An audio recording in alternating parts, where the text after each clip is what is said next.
I think when it comes to good branding, it's throughout, it's consistency. You can have a new brand, you can have a brand logo, but what does that mean when it comes down to customer experience, right? They're kicking it because now they're showing you curvy models. They're showing you different diversity. Now, like in the beginning, you'd be like, okay, I don't really believe you because you have bad rap. But if they're persistent and they're going to try to continue to do it, then long enough, you're going to believe, okay, I think I'll give you a second chance. Women need to empower women, and our voice matters. Bitch. Welcome to the Mom Bitch Podcast. Oh, hey, Mom Bitches. Welcome back to another episode of the Mom Bitch Podcast. Today, we have Kellie Chen. She is the founder, the CEO, the baddest bitch of 8 Rebranding. And she is here to talk to us about basically how you brand, and then also too giving us some tips on some of our most famous brands that we see out there. And we want to talk about marketing, like marketing in the sense of like good branding, but is the product great? So we are going to dive into it. But before we do, Kellie, give us a little bit about you and your journey. Hi. When I was a little girl, I've always just gravitated towards like looking at things that are, kind of beautiful, right? Like looking at a magazine or looking at commercials. And the thought that I had for myself was like, how do they make something so beautiful? And so, of course, at the time, I didn't really know what brand and marketing was. And so as I continue my journey, into studying brand and marketing, taking some courses, I was like, oh, there's actually a lot of really great thinking and strategic thoughts behind it. So after I graduated, I was like, okay, I have to go into this path. And of course, when it comes to brand and marketing, it's kind of a complicated issues, right? A lot of people are like, oh, there's brand, there's marketing, there's sales. So, I was also naive at the time, but I was like, you know what? I love that creative process. So I decided to pursue my career in an advertising agency. The agency that I joined, they at the time specialized in Fortune 500 CPG companies. So they kind of serve a wide range. So in entertainment, in wine and spirits, in pharmaceutical and skincare. So it was really there at the agency was where I kind of started the foundation of really understanding what good branding is, because a lot of these Fortune 500 companies are, they own a lot of the iconic brands. One of my favorite brands that I came across working with was SK-II. And SK-II is a premium skincare brand that was owned by Procter & Gamble. And I was like, okay, this is where I want to go into. I want to work with women. I want to do women marketing. I love understanding their psychology. So I decided to make that sort of my career focus. I decided to move from the agency side to what we call the brand side. So this is actually working internally from a brand perspective. And so my role would be, being a brand manager, basically help them with product development, the concept, and then to develop to actually making it happen and then eventually launch the product. So from there, I kind of worked on smaller brands, bigger brands, mass brands, prestige brands. So in 2012, I landed at the time my dream job of this brand called Ole Henriksen. So Ole Henriksen is a skincare brand that is exclusively sold at Sephora. And I was brought on as the director brand manager to really kind of help them with the entire reformulation process and the rebrand process. So fast forward 3 years later, I had an amazing experience there, but I also had to really ask myself, after being in corporate for so long, is that something I want to continue to do? So me and my husband, sat down and we had a soul searching process, and we said, you know what, this is a good time for us to kind of create something of our own, like both being in a corporate world, having learned the skills and having the desire to be kind of independent, having the flexibility of really taking in control of what you want to do. We decided to start 8 Ru. So 8 Ru essentially is a branding agency, and we decided to, because of my background and passion, we decided to really specialize in beauty, health, and fitness. And in 2017, it was like the time was when a lot of the indie brands are starting to form. A lot of sort of the entrepreneurial minded founders are finding the time to say, hey, we want to go against this sort of traditional corporate where everything is so big and inflexible to move. There's no innovation, and they wanted to really come out. So we said that we wanted to really serve that community. And we think that because of our background in Fortune 100 branding, we can really kind of bring that level of foundational disciplinary branding to kind of serve this community that may not always have large budget, right? They have to be very strategic about what they do. So, in 2017, that's when we started our 8-root journey. And we have ever since then been helping a lot of the emerging brands to bring their vision to life. And I'm still super passionate and excited about it. Okay. So what's it like opening up a business working with the hubs? Like, how's that dynamic? Oh, gosh. I would say a lot of people ask me this question, like really amazing, but also extremely stressful. So I'll start with I guess the pros, right? The pros is we have known each other. We're like life partners, and we actually met through each other through work, way, before I jump into corporate. So we have a lot of trust with each other. We just have a lot of history with each other. So we just kind of get each other. And we also just, share a lot of same sort of moral values, right? Because, it's the reason we got married. So I think that aspect of it makes working together very easy. So, we just, we're a team. The frustrating part, obviously, especially, I think we had a changing moment when the kids started to become a part of the formula, like that sort of blurring of the time, when to talk about family things, when to talk about work. So we had to really kind of find a way to make our time a little bit in silo. So this just work time. We're not talking about family. This is actually about, work time, and that's it. But even then, I think the beginning 2 years was still challenging. So we actually came up with this solution. We call it the summit meeting. Okay. So essentially what the summit meeting is, you have anything you want to talk about. It can be work, a family, or kids, whatever, but you table it. If it's anything that requires feedback or frustration or whatever, you wait until that summit meeting. And that summit meeting is when we try to make it like a wine and cheese night or, happy hour, where it's a very happy, comfortable environment. And you come in with open-mindedness, and we say, you cannot take things personally. And then we'll come in and we'll have, this is what I want to talk about. And usually it works really well because you have, cocktail and you have wine and you are in a good mood. And so that's how we kind of table a lot of our serious thing when we can easily mingle with family things. So, but I would say, it has its pros and cons. It has its challenges, but we try to make it work. How often do you have a summit meeting? Because that's a really great idea for families, especially families that work together. Yeah. So we set it out to be once a month, but summer meeting can be called anytime. So you can, if you have something that you urgently want to talk about, you're gonna say, I'm gonna actually call a summit meeting this Friday. But usually it's a little bit of days out, right? So when we have, because I did find myself sometimes I'm gonna talk to you during a summit meeting if we have the frustration part. But usually when that's fine, and he would be okay, put it on the calendar. I will be ready to hear your frustration. So. But I really do think it makes a big difference when even let's say you're not working together with your husband or wife. I think summit meeting is also really great to sometimes, not argue in front of the kids, right? You're going to have a safe environment, happy environment to talk about things that you're not necessarily happy about. So highly recommend this.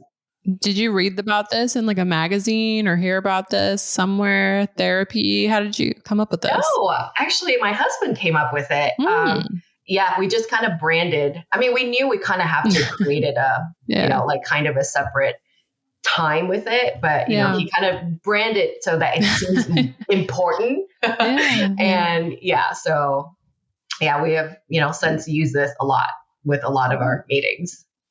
That's smart. So what do you do in your business? I mean, you talked about not necessarily having to be a big corporation? Do you take a little person, a normal person with an idea and kind of help them spread their wings? Like what does that look like? Yeah, absolutely. That's a great question. So we have kind of two ideal clients or common clients. First one is, I would say, the client that is just an idea on a napkin.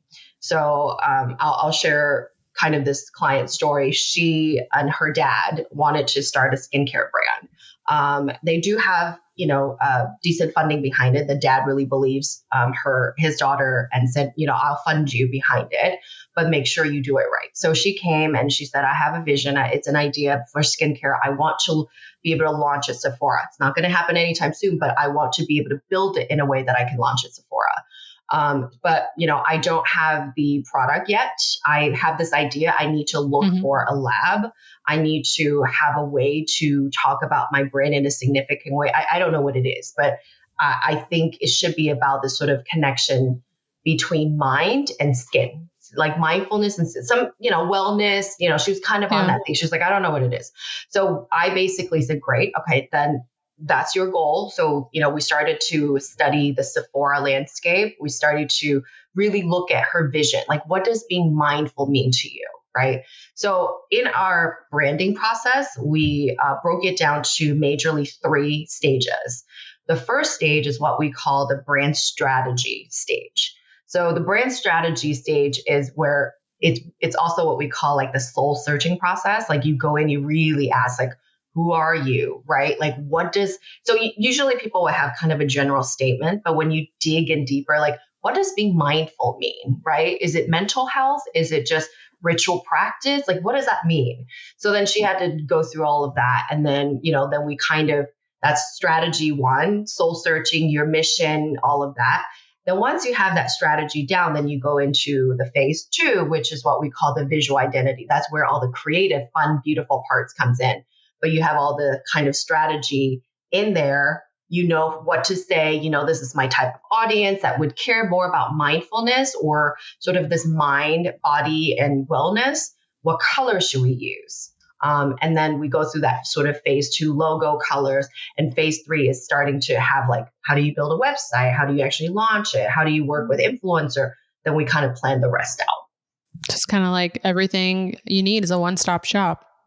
One-stop shop. And then, the other client, which I kind of mentioned, is what we call like the emerging client. So they have been around and they are kind of at a stage where they're ready for growth. So I have a hair care client. They were very successful in e-commerce. The founder is very good with digital marketing. So they were able to just grasp a good market share for their target audience. But they came to us and they say, we want to be able to bring this to distribution. Like we want to launch at Whole Foods. We want to be able to launch at Ulta. So we need a brand lift. So, now it's bring our vision and mission to a grander thing. So they want to do an entire rebrand. So again, we start with a brand strategy, relook at who they are. Is it translating in their looks? And then we go through that sort of process to kind of, help them rebrand. So one thing that I find really interesting about the branding space is branding versus reputation.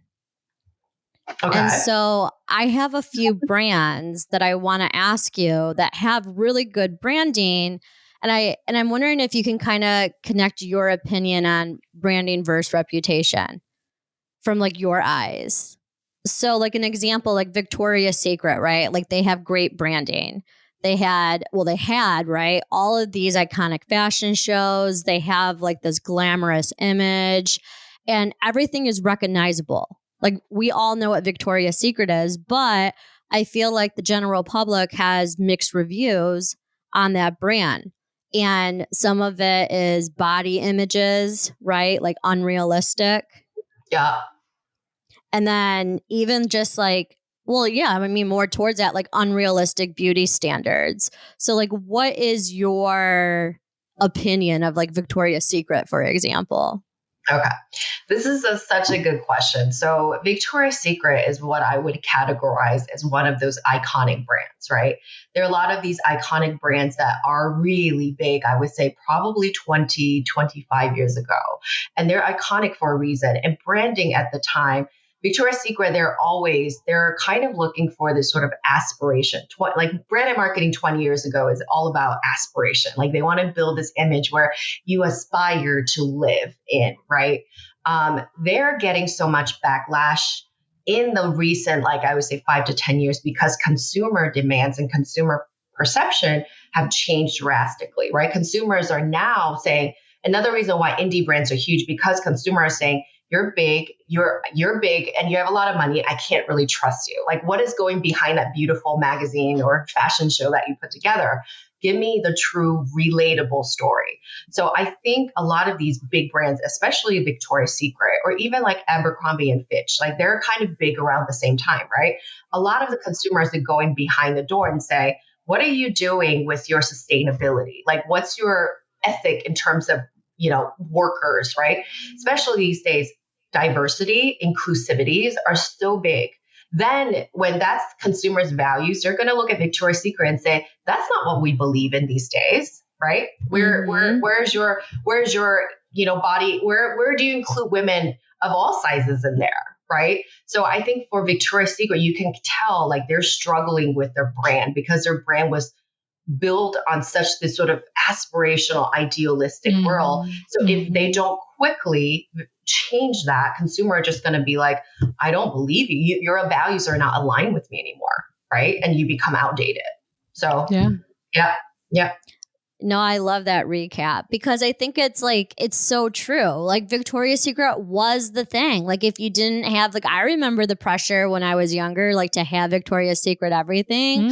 And now it's interesting because now we have influencers and they are making up a really big part of the market. Like for example, Skims. And Kim Kardashian. She is getting every single A-list celebrity in her wear. And the wear seems to be very good quality because it gets a lot of reviews. So do you think that influencers are now changing and kind of bringing a whole new level of competition to these big brands? Absolutely. I think, now, I think with these days, right, the way that I look at good branding and good company is you break it down to two parts. There's your brand and there's your product, right? In the ideal world, they need to match. You can have wonderful branding, but if your product sucks, you just need a lot of money to cover it up until consumers are going to figure it out, right?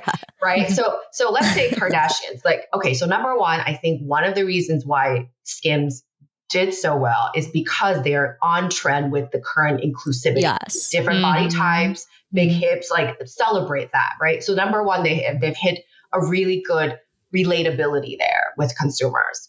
Number two, I think you said it right. I think it's the product sort of usability. So the influencer will only take you for so long because nowadays with Amazon, it's all about consumer reviews, right?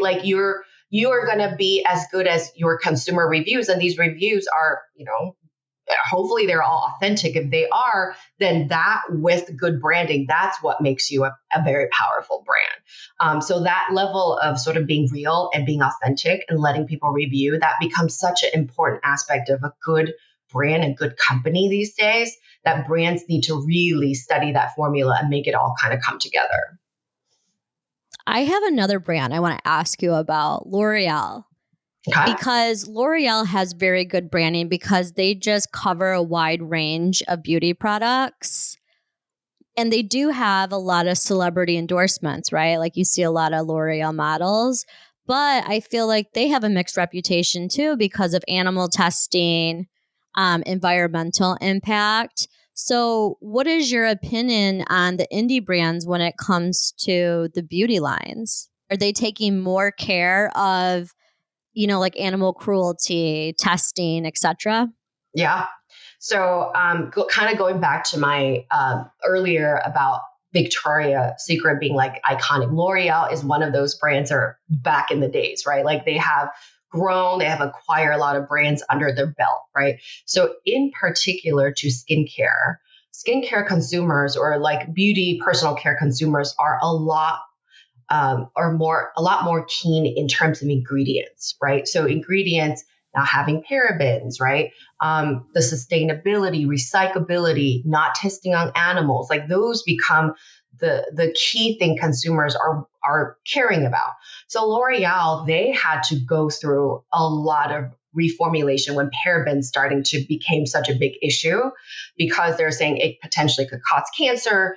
And L'Oreal had to kind of reformulate their entire line. And, nowadays, like the basic standard is like every brand needs to be, animal free, right? Or not tested on animal, not tested on bunnies, right? So a lot of the indie brands are seeing this opportunity. They're coming out with a big statement about transparency, if you notice, right? L'Oreal, I think they're great. They have a lot of celebrities, but they are still not that big in terms of transparency, in terms of their formulation. They're still kind of traditional in their branding. You'll see it's big commercials. There's still celebrity endorsement. But a lot of indie brands, if you look at the Sephora clean beauty list, a lot of them are actually showing their ingredient list and they're going one by one and telling you what they are. They would say, we're including this because of this. We have this because of this. And that transparency continued to evolve. Like I would say maybe 5-10 years ago, it's like, oh, we have these no lists, right? You see like we have 10 no lists. But nowadays it's evolved. Like they actually literally have charts on their packaging say like, it's not even no. I would tell you exactly what our brands are. These are synthetics or these are, preservatives, but they're plant-based preservatives. They're going down to that much in detail. So, and that's why it resonates with consumers because they're like, well, we know exactly what we're putting on our body. We're not just believing in celebrities telling us what to do. And consumers just love that. So I think that is definitely going to be a continuous trend in the skincare world. Yeah. So like what I noticed a lot is now with the internet, you have accessibility to so many different brands all over the world. And so I'm going to bring up Shein for an example, right? Because that has created a billion, if not more, dollar industry in the fast fashion market. But not just Shein, there's other products that I see like skincare products, and there's no real way for us to know what's in those products. They're obviously not FDA approved, right? Like you see stories, like you just don't know. What's your advice for people on how they should use their consumer dollar when it's like cheap versus transparency? Yeah. So I think, Shein is an interesting one because, they're all about affordability and about trendiness, right? And they're really kind of capitalizing on consumers that care about that. Like they're just going to be like, well, I'm just going to spend $5 on this beautiful, and they're getting smart too. They're beautiful. Their packaging is nice. Like they actually look like, well, like the colors are on trend and things like that.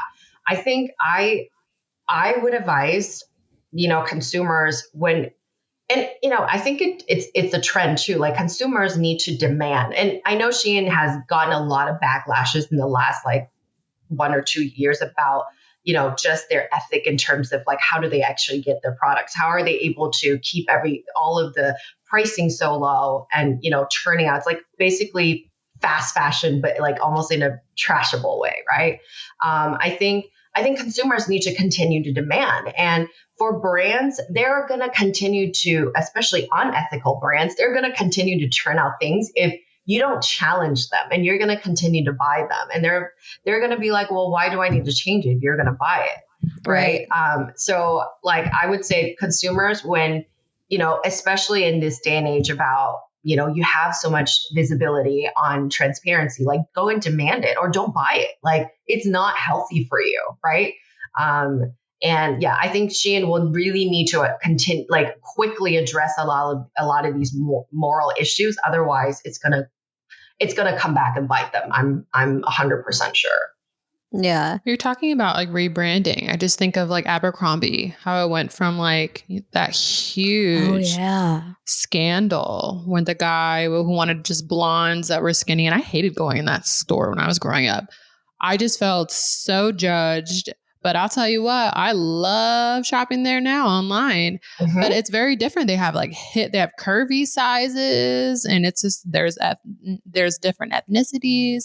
They Right. totally rebranded it, but I don't know like how they brainwashed me into like I mean, that's a great accepting that they've question. changed. Was it just their brand name and logo that carried them through that rebrand? Because they're kicking it. They're kicking it, right? Well, so I would say for sure so again, I think when it comes to good branding, it's throughout, it's consistency. You can have a new brand, you can have a brand logo, but what does that mean when it comes down to customer experience, right? They're kicking it because now they're showing you curvy models. They're showing you different diversity. Now, like in the beginning, you'd be like, okay, I don't really believe you because you have bad rap. But if they're persistent and they're going to try to continue to do it, then long enough, you're going to believe, okay, I think I'll give you a second chance, right? Yeah. So you're absolutely right. I see Abercrombie now. It's not before where it feels so exclusive. You have to be, size 0, double, triple 0, and to do it. Now you're like, I feel like you guys are on brand. You guys are hip, and I wear you again. So. Yeah. So how do you coach people that want to start a business and they have all of this competition? How does one even excel? So this is what I would say to a lot of the entrepreneurs or founders that really want to launch. It's in the initial stage. You really have to ask yourself the hard question of, is this product concept unique? Is it different than the competition, right? So I'll use an example, like Honest brand. Like, again, the whole Honest brand nowadays, it's like basic, right? Like they say, oh, we don't use paraben. But when they first came out, it is in a very competitive skincare world. But they came out from a mom's perspective. They said, I don't want shit on my kid's skin. I don't want all these toxic things. And she was able to really come out, and all of a sudden, just because even down to the name itself, people are like, this is different. This is different from what I've seen before. So I would really say, focus on, is there a need? Am I solving a problem? And if you don't, you need to have a lot of marketing dollars. Then how you're going to stand out is actually through your marketing. Right? Like that's branding. It's like people need to see it so many times. So I would really focus on asking the hard question of, is this truly unique?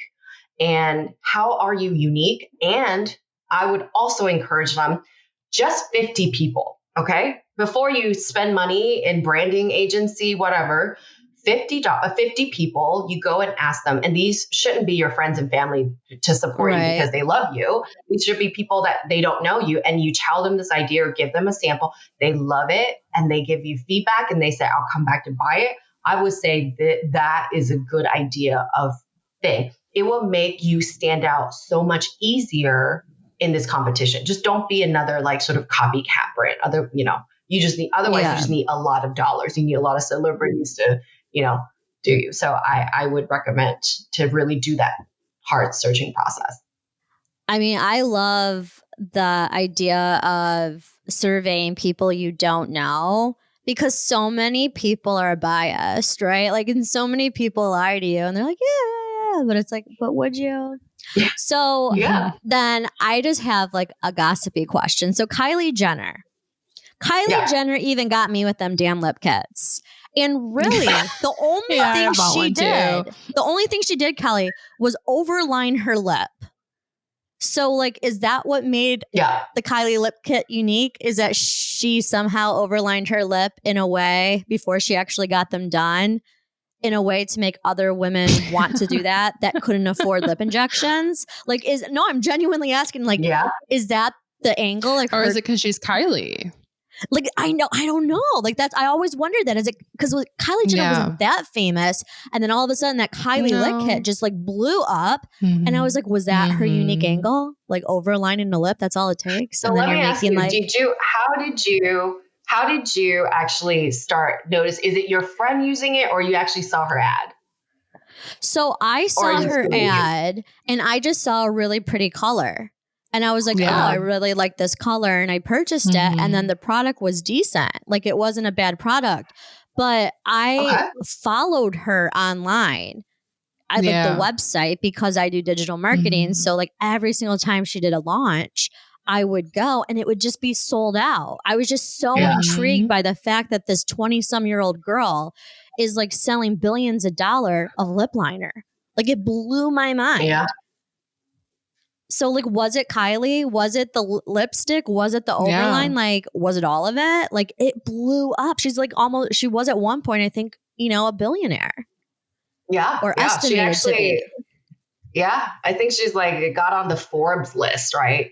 Yeah. So, okay. So this is so obviously the Kardashians, they have, their power, like their power of, just Jenner, throughout the years. Kris Jenner. Yeah, exactly.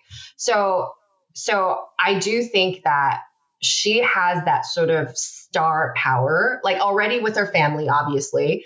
And she grew up, she did the whole, makeover, whatever. And she just became, I think she did a brilliant job to make her face very marketable. Like, I even took a second look. Like, before, I would think that her sister, Kendall. What's her sister's name? Kendall. Yeah. I would think Kendall is, I was like, oh, I love like how she's like elegant and, natural. But I remember that year when she did her look, I don't know. It's very attractive. Like, not just, it's very eye catching. It's very eye catching. Yes. Yeah. And everybody knows that, her lips are not real because obviously she didn't look like that. Yeah. But one thing I would say, she already has the brand. So people know them. What are they known of? Their fashion. They're on top of their fashion. Let's then get down to the product. Is it believable? People know that she now has very beautiful thick lips. It's very like aspirational look at it. Like, it just looks sexy. So you want to look like that. So she's like a walking billboard basically. Right. And she's like, knows how to do it in a way that's like really like it draws you in. Want to look at. Yeah. And I do think that she is very good with colors. I would say, I think from a product standpoint, she's like one of the first one that started that kind of pastel pink, like when Kylie first came out. Yeah. So I think for sure it's a combination of success ingredients, like the brand. I think the product. I think they really hit something where it kind of just puts it all together. Yeah. So if you're a celebrity, I mean, like, how hard is it to bomb? I mean, you already have the like Hilary Duff just launched a scent collection. I'm sure it's going to do fantastic because she's Hilary Duff, right? Yeah. I mean, you just have it's kind of almost like, duh, like, why would you not start a business if you're a celebrity? You already have, the one foot in the door, and that's you're in the public eye. There's your clientele. Yeah.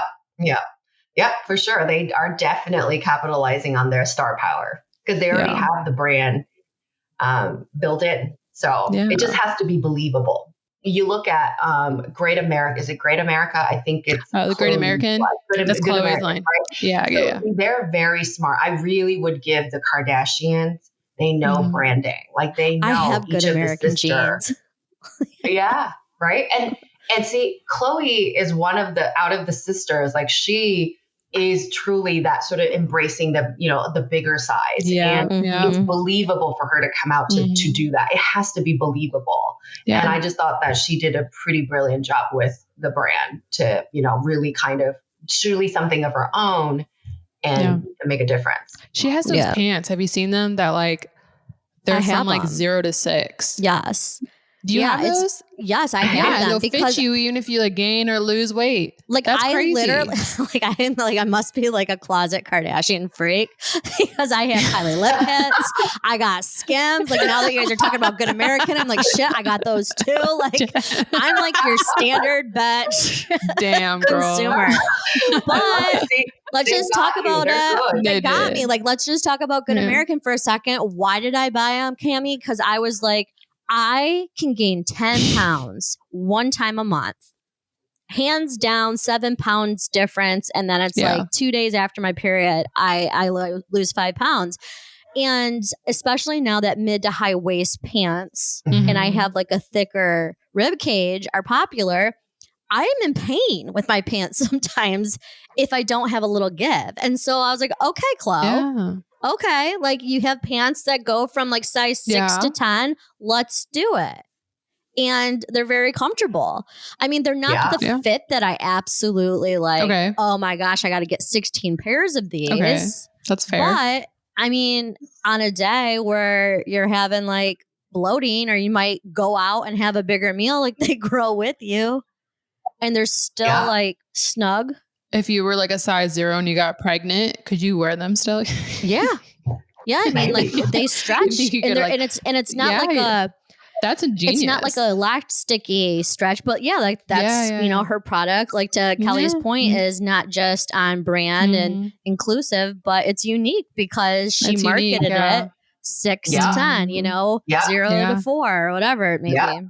And I bet she and her research team, most likely not her research, customer research, they understand the audience. I bet they talk to moms, right? They said, what is your pain point? Like, and they would probably say, I need a pair of pants that can really allow me to have the bloatedness, or like after I, poop or whatever, like I don't 2 pounds.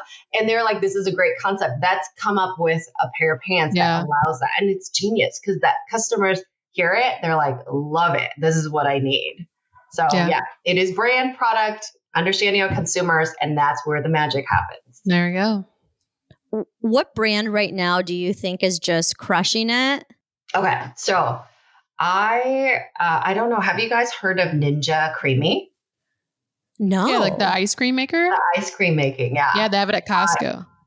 So I, being a mom and always looking for like healthy solutions, like trying to trick my kids to eat more vegetables and all that. Yeah. Like, I think that's like one of the Ninja products has been like kind of saved. They're just like smoothies. So I feel like this new line of product is very innovative and it's truly solving a lot of issue, like sweet. They're almost like the low calorie ice creams that you can, right? So it's like people are buying ice cream. The perception is like, oh, it has to be this, but now no, you're able to make it in a way that's low calories and can have proteins, like whatever that you want to pack in there.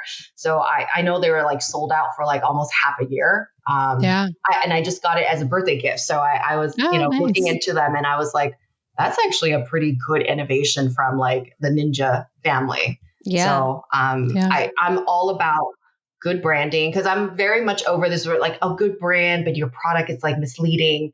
I definitely appreciate a good innovative product that just kind of turns the industry upside down. And I think they have done a pretty good job with it. Do you know Nespresso? That's kind of like my brand where I'm like, oh, wow, this was a really good brand to come out because I love a great cup of coffee in the morning and a normal coffee machine, right? Like is typically flat. Nespresso has found a way to give you a lot of foam on top without having to use like a separate spinny thingy. But I feel like now I'm starting to see a whole line in Nespresso and they're in Williams-Sonoma. They're just everywhere now. So do you work with like food products or are you typically more just like wellness, skincare, beauty? Like do you ever get into like the food? Okay. Yeah. So that's a good question. And that's why the reason why I got to looking into the Ninja, the whole thing is because we had a potential client. They saw this machine and they're starting to, think of different ideas. Like how can we make something that can make the ice cream process easier. So the client that we had previously, they are a protein powder, kind of like they're a protein powder base. So you can basically add water to their powder, but it's like protein packets. So you can actually make little sandwiches that has like a little spritz, kind of like peanut butter, but it's a protein pack. So it's like great for kids, great for like on the go, single professionals. So we also work with, so basically in the CPG space, that's like very health related or fitness related, and skincare beauty. So many people that we interview, every single woman has the same experience. Literally every single guest to this date, they were in the corporate world. They realized, wait, I can do this myself. They started a family and now they're doing it themselves and they've created these businesses. But even with us in the podcast, we can use the podcast for an example. It's not easy to create a brand. You have to work very hard. You have to be very consistent and you have to be very creative.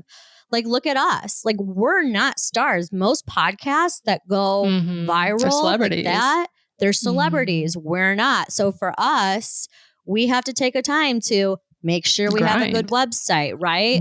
We are very consistent when it comes to episodes. Our social media content is ever changing based on trends. Like, there's so many things you have to keep up with that as I'm talking to you, I'm trying to think, okay, there's so many different women that are going to listen to this. And so it's good to know, like, hey, if it's connected to the wellness space, like food, like you're in. Well, thank you so much for coming on the podcast. This was so much fun to go through all of the different types of brands and just kind of like problem solve, get a little taste. And think. Yeah. Do you have any advice to leave us? Yeah.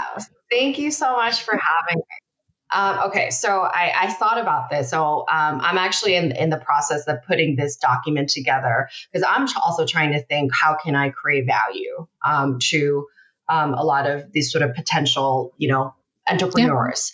So I'm putting together this document called "Are You Ready to Launch Your Brand?" And it's a quiz. So it's called Take This Quiz. So essentially there are 10 questions in there. These are sort of the top line topics or questions.